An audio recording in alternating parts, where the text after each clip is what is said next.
Hello दोस्तों, welcome to my channel. आज हम लोग लेकर आए हैं ग्राउंड इम्प्रूवमेंट टेक्निक, आपके लिए एक नया लेक्चर। तो इस वीडियो को अंत तक देखिएगा। अगर आप लोगों को पसंद आए तो इसको लाइक शेयर सब्सक्राइब जरूर करिएगा। ठीक, देखिए ग्राउंड इम्प्रूवमेंट टेक्निक क्या होता है। ग्राउंड इम्प्रूवमेंट टेक्निक मृदा इंजीनियरिंग की वह प्रॉपर्टी है जिसके द्वारा मृदा की बियरिंग कैपेसिटी बढ़ाई जा सकती है तथा सॉइल की सेटलमेंट कम किया जाता है। ठीक है ना। ग्राउंड इम्प्रूवमेंट टेक्निक होता क्या है कि मृदा इंजीनियरिंग की वह प्रॉपर्टी होती है जिसके द्वारा हम मृदा की बियरिंग कैपेसिटी को बढ़ा सकते हैं तथा सॉइल की जो सेटलमेंट होती है उसको कम कर सकते हैं। ठीक, इससे भूकंप, मृदा द्रवीकरण जिसको हम लिक्विफिकेशन कहते हैं, वाटर टेबल आदि में नियंत्रण होता है।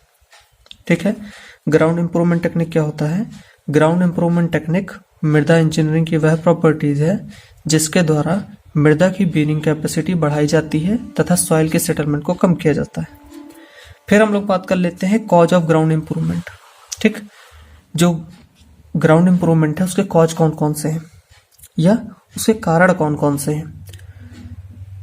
जब भवन, सड़क, अन्य नींव जैसी संरचनाएं बनाई जाती हैं तो पुनः ग्रहण क्षेत्र की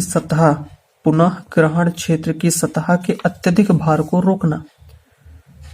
ग्राउंड इम्प्रूवमेंट मतलब, जैसे मैंने ऊपर बताया, ग्राउंड इम्प्रूवमेंट का मतलब क्या होता है कि किसी भी सॉइल की बियरिंग कैपेसिटी को बढ़ाना तथा सॉइल के सेटलमेंट को कम करना। ठीक है। जब भवन, सड़क, अन्य नींव जैसी संरचनाएं बनाई जाती हैं तो पुनः ग्रहण क्षेत्र की सतह के अत्यधिक भार को रोकना। फिर है नेक्स्ट है फाउंडेशन व ढलानों की पर्याप्त स्थिरता की क्षमता को सुनिश्चित करने के लिए भराव में तथा शियर स्ट्रेंथ में सुधार करने के लिए उपयोग किया जाता है। ग्राउंड इम्प्रूवमेंट कहाँ कहाँ प्रयोग किया जाता है। पहला, पुनः ग्रहण क्षेत्रों के लिए। दूसरा, फाउंडेशन व ढलानों की पर्याप्त स्थिरता या स्टेबिलिटी की क्षमता को सुनिश्चित करने के लिए या शियर स्ट्रेंथ में सुधार करने के लिए उपयोग किया जाता है। फिर है मृदा के द्रव्यमान को रोकने के लिए, भराव द्रव्यमान के घनत्व में वृद्धि करने के लिए भी, जल निकासी क्षमता बढ़ाने के लिए तथा मृदा की पारंगमता में सुधार करने के लिए। ठीक है। जैसे पहले मैंने बताया कि मृदा के द्रव्यमान को रोकने के लिए, दूसरा घनत्व में वृद्धि करने के लिए, तीसरा जल निकासी की क्षमता को बढ़ाने के लिए। ठीक है ना। अब कौन कौन से मेथड के द्वारा हम ग्राउंड इम्प्रूवमेंट कर सकते हैं, ग्राउंड इम्प्रूवमेंट टेक्निक किस किस मेथड के द्वारा किया जा सकता है। तो देखिए उसके लिए यहाँ पर 6 मेथड है। पहला है विब्रो कॉम्पैक्शन, दूसरा है सैंड ड्रेन सिस्टम, तीसरा है प्री लोडिंग, चौथा है स्टोन कॉलम, पांचवा है सॉइल नेलिंग और छठवां है ग्राउटिंग। पहला विब्रो कॉम्पैक्शन, फिर pre loading, soil nailing, grouting, sand drain system और स्टोन कॉलम। ठीक, सबसे पहले हम लोग बात कर लेते हैं विब्रो कॉम्पैक्शन की।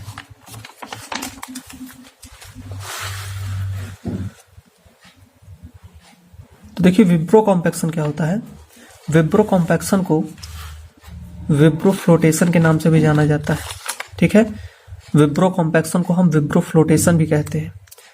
विब्रो कॉम्पैक्शन का उपयोग स्थिर नींव मृदा बनाने के लिए, जो नींव स्थिर होती है, स्थिर नींव मृदा बनाने के लिए लूज सैंड को कॉम्पैक्शन करने के लिए भूमि सुधार किया जाता है। मतलब विब्रो कॉम्पैक्शन का उपयोग जो नींव की मृदा होती है उसको स्टेबल बनाने के लिए तथा लूज सैंड को कॉम्पैक्ट करने के लिए किया जाता है।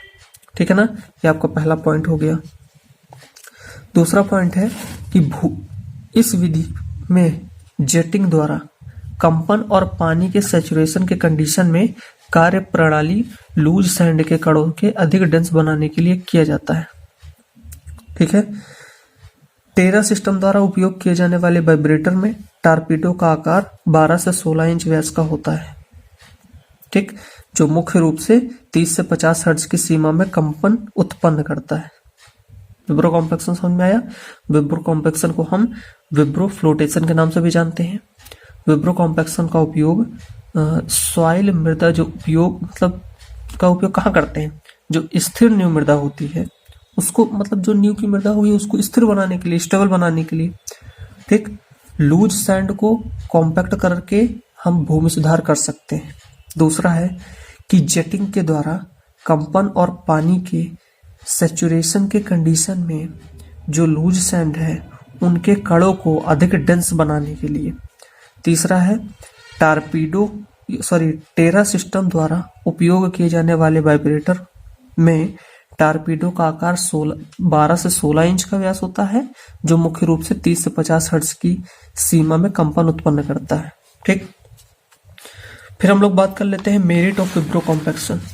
मेरिट कौन कौन से होते हैं विब्रो कॉम्पैक्शन के? देखिए, भूकंपीय गतिविधियों को या द्रवीकरण के खतरों को कम करने के लिए विब्रो कॉम्पैक्शन भूकंपीय गतिविधियों को या द्रवीकरण के खतरों को कम करने के लिए किया जाता है। दूसरा है ग्रैनुलर पार्ट को भरने के लिए, और तीसरा है नींव की प्रॉपर्टीज को अपने अनुरूप बनाने के लिए। कौन कौन से मेरिट है? पहला है भूकंपीय गतिविधियों को या लिक्विफिकेशन, द्रवीकरण को हम लोग इंग्लिश में बोलते हैं लिक्विफिकेशन, के खतरे को कम करने के लिए। दूसरा पॉइंट है ग्रैनुलर पार्ट को भरने के लिए। ठीक, तीसरा है नींव की प्रॉपर्टीज को अपने अनुरूप बनाने के लिए। ठीक है ना। अब हम बात कर लेते हैं प्री लोडिंग क्या होता है। ठीक, देखिए, सन 1940 में प्री लोड की टेक्नोलॉजी या प्री लोडिंग की टेक्नोलॉजी को विकसित किया गया था, जो मुख्य रूप से राजमार्गों से जुड़े परियोजनाओं में इसका उपयोग किया गया था। कहां पर प्रयोग किया जा रहा था इनका? राजमार्गों से जुड़े परियोजनाओं में। सन 1940 में प्री लोड की टेक्नोलॉजी को विकसित किया गया था तथा मुख्य रूप से राजमार्गों से जुड़े परियोजनाओं में इसका उपयोग किया गया था। दूसरा पॉइंट है, यह बहुत उपयोगी टेक्नोलॉजी है। क्या है? अधिक उपयोगी टेक्नोलॉजी है, और इसका उपयोग भवनों, स्टोरेज, बाढ़ नियंत्रण संरचनाओं और हवाई क्षेत्रों में करते हैं। कहाँ कहाँ करते हैं इसका उपयोग? इसका उपयोग भवनों में करते हैं, स्टोरेज में करते हैं, बाढ़ नियंत्रण में करते हैं, बाढ़ नियंत्रण के लिए जो संरचनाएं बनाई जाती है उसमें करते हैं। ठीक है, तथा हवाई क्षेत्रों में करते हैं।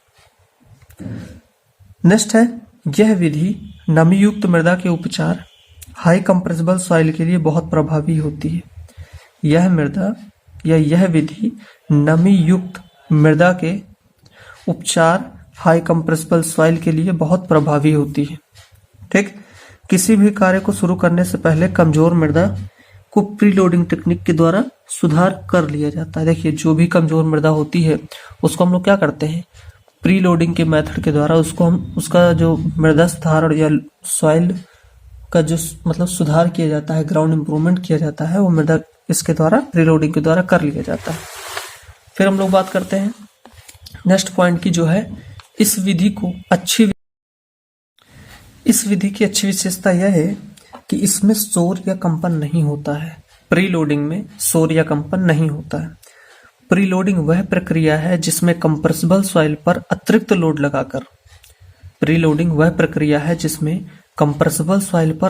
लोड लगाकर रंध्रों से निकाल दिया जाता है। क्या निकाल दिया जाता है?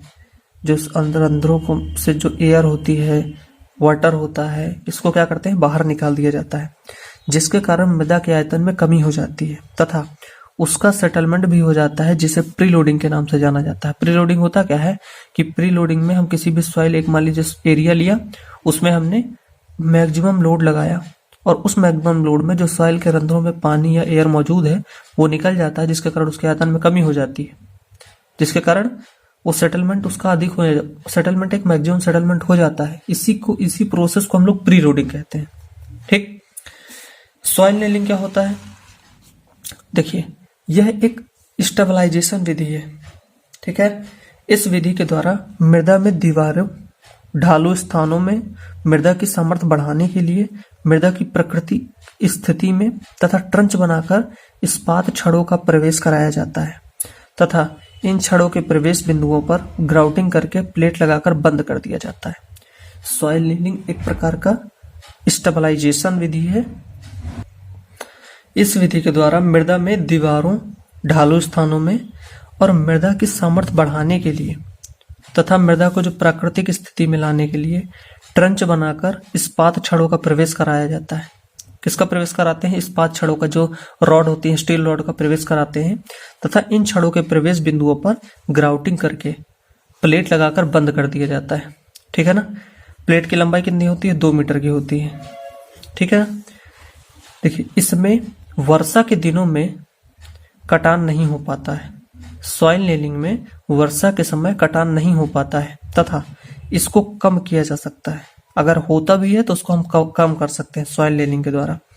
इसका प्रोसीजर क्या है कि दीवारों में मृदा नेल सदैव ऊपर से नीचे किया जाता है। ठीक है। ढालू जमीन में मृदा में होल बनाकर छड़ों को लगाने के बाद जो धारण प्लेट लगाकर ग्राउटिंग कर दिया जाता है। ठीक है। प्रोसीजर क्या है? दीवारों में मृदा नेल सदैव ऊपर से नीचे किया जाता है, मतलब ऊंचाई से गहराई की तरफ। ढालू जमीन में मृदा होल बनाकर छड़ों को लगाने के बाद जो धारण प्लेट होती है लगाकर ग्राउटिंग कर दिया जाता है। समझ में आ गया ग्राउटिंग कैसे करते हैं? यह सॉइल नेलिंग के प्रोसीजर क्या है। फिर हम लोग देख लेते हैं कि दीवारों में छड़ों को हमेशा ऊपर से नीचे की तरफ लगाए जाते हैं। जो दीवार होगी उसमें हम छड़ों को कैसे लगाएंगे? ऊपर से नीचे की तरफ।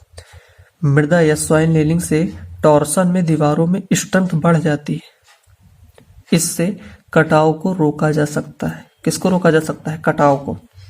देखिए, आप लोग को फिगर दिखा देता हूं, इस फिगर से आप लोग समझ लीजिए। ठीक है। आप लोग स्क्रीनशॉट ले सकते हैं अगर आप लोग को जरूरत हो। फिर देखिए ग्राउटिंग। अब हम लोग बात करते हैं ग्राउटिंग होता क्या है। ठीक है ना। दीवारों के जोड़ों दरारों को भरने हेतु जो अरेंजमेंट किया जाता है, दीवार में जो जोड़ होते हैं जो ओपन खुल जाते हैं और दरारें जो बन जाती हैं उनको भरने के लिए हम लोग जो अरेंजमेंट करते हैं उसी को क्या कहते हैं? ग्राउटिंग कहते हैं। तथा मुख्य रूप से ग्राउटिंग के दौरान अधिक सामर्थ्य वाला सीमेंट पेस्ट अधिक प्रेशर के साथ भरा जाता है। जो अधिक सामर्थ्य वाला सीमेंट पेस्ट होता है, एक तरह से ये क्या होता है ना, एक ऐसा पेस्ट होता है या बोल सकते हैं एक ऐसा लिक्विड मटेरियल होता है जिसको हम दरारों में जैसे मान लीजिए कहीं दरार आई उसमें इंजेक्ट कर देते हैं, भर देते हैं, और ये अधिक सामर्थ्य, इसकी जो सामर्थ्य होती है बहुत ज्यादा होती है। ठीक है ना। कमजोर मृदा की धारण क्षमता मजबूत करने के लिए ग्राउटिंग की जाती है। जो कमजोर मृदा होती है उसकी मतलब जो बाहर धारण क्षमता है, मतलब बियरिंग कैपेसिटी जो है उसकी बढ़ाने के लिए ग्राउटिंग की जाती है। दरारों में सीमेंट गन से मोटार भरते हैं। सीमेंट गन से हम लोग क्या करते हैं? मोटार भर देते हैं और इसमें वाटर सीमेंट रेशियो कम रखा जाता है। ठीक है ना। फिर हम लोग बात करते हैं ग्राउटिंग कार्य में प्रयोग होने वाली सीमेंट की कंप्रेसिव स्ट्रेंथ 20 से 27 न्यूटन प्रति मीटर होनी चाहिए। ये ध्यान रखिएगा। ग्राउटिंग करते समय या ग्राउटिंग कार्य में प्रयोग होने वाली सीमेंट की जो आपका कंप्रेसिव स्ट्रेंथ होगा वो 20 से 27 न्यूटन प्रति मीटर होगा। ठीक है। महीन कंक्रीट को उच्च दाब पर मशीन द्वारा कंक्रीट की सतह पर फेंक कर दरारों अथवा गड्ढों में भरने की प्रक्रिया को शॉर्टक्रीट कहते हैं। शॉर्टक्रीट, ये भी डिफिनीशन पूछ लेता है शॉर्ट नोट्स में। तो शॉर्टक्रीट क्या होता है? महीन कंक्रीट को हाई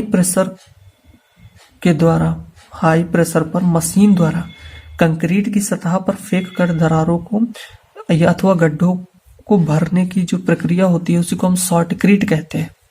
ठीक है। नेक्स्ट हम लोग बात कर लेते हैं, जो हमारा नेक्स्ट पॉइंट है वो है sand drain system. Sand drain system क्या होता है? क्ले अथवा सिल्ट में वर्टिकल होल करके या वर्टिकल बोरिंग करके उसमें सैंड या ग्रेवल भरने की प्रक्रिया को ही हम सैंड ड्रेन सिस्टम कहते हैं। देखिए, आप लोग इतना ध्यान रखिए कि क्ले अथवा सिल्ट में वर्टिकल बोरिंग ऑब्लिक होल करके उसमें सैंड आ रहा है ना, सैंड ड्रेन सिस्टम। तो सैंड भर के, सैंड या ग्रेवल भरने की प्रक्रिया को क्या कहते हैं? सैंड ड्रेन सिस्टम कहते हैं। यदि मृदा में प्री लोडिंग प्रक्रिया को सैंड ड्रेन व्यवस्था कर दी जाए, यदि मृदा में प्री लोडिंग प्रक्रिया में ही सैंड ड्रेन व्यवस्था कर दी जाए तो कंसोलिडेशन की जो क्रिया दर है वो बढ़ जाती है। यदि मृदा में प्री लोडिंग प्रक्रिया को सैंड ड्रेन व्यवस्था कर दी जाए, जो प्री लोडिंग प्रक्रिया है वो सैंड ड्रेन व्यवस्था पर ही कर दी जाए तो जो कंसोलिडेशन की क्रिया दर होगी वो बढ़ जाती है। ठीक है। ये देख लीजिए आप लोग सैंड ड्रेन सिस्टम, ये यहाँ पर सैंड ड्रेन है। ठीक है।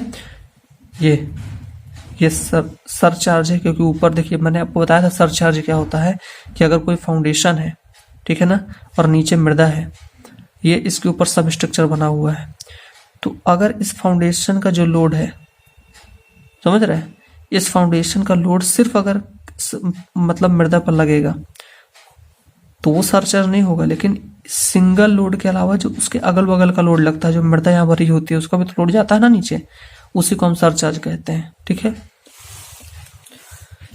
फिर हम लोग अपना नेक्स्ट बात कर लेते हैं जो हमारा है स्टोन कॉलम। स्टोन कॉलम क्या होता है? भूमि तकनीक सुधार में कॉलम भी सम्मिलित रहकर, भूमि तकनीकी सुधार में कॉलम भी सम्मिलित रहकर वर्टिकल कॉलम के रूप में सतह से 4 मीटर भूमि की गहराई पर कार्य करता है। स्टोन कॉलम भूमि तकनीक या ग्राउंड इंप्रूवमेंट टेक्निक में कॉलम भी सम्मिलित रहकर वर्टिकल कॉलम के रूप में, जो कॉलम है वो भी सम्मिलित रहकर वर्टिकल कॉलम के रूप में सतह से 4 मीटर भूमि की गहराई पर कार्य करता है। इस विधि में ग्रैनुलर कॉलम या ग्रैनुलर पाइप के नाम से भी जाना जाता है। ठीक है ना।